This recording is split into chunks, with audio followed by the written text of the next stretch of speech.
Oilalar parokanda bo'lsin, erkaklar xor bo'lsin. Hech qaysi millatda vaynerlar, blogerlar tomonidan erkaklar bu darajada xorlanmasa kerak. Bir kosa ovqatni yeb pishirib Sansirama kim sansirayapti? Sansirayman. Hech qaysi millatda oila institutiga bu darajada putur yetkazilmasa kerak. Hech qaysi mamlakat, hech qaysi millat ijtimoiy tarmoqda o'zini erkaklarini bu darajada ayollarga xorlatib qo'ymasa kerak. Afsuski ba'zi bloger, influencer, vaynerlarimiz buni uddasidan juda zo'r chiqishyapti va ming afsuski bugun ular otayotgan o'q bir kun kelib o'zlarini orqadan teshadi, buni bilishsin. Nima qilib boryapman-ku? Menga shang'illamang. Oilani men boqyapman. Bir ahamiyat bering. Ijtimoiy tarmoqlarda avvaliga ba'zi psixologlarimiz chiqib oila institutiga putur yetkazishni boshlashdi.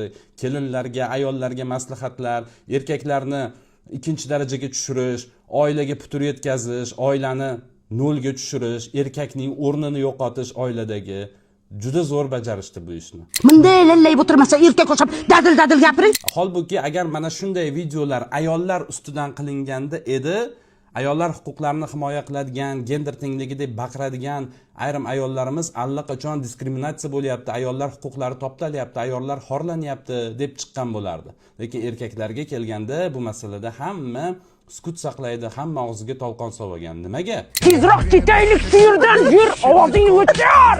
Qatga qarab ketyapmiz, qatga. Eng qizig'i o'shalarni chaqirib ko'ksiga medal taqishyapti. Medal. Baraka topinglar. Oilalar parokanda bo'lsin, erkaklar xor bo'lsin va bizning qo'limiz sizni yoqangizda qolsin.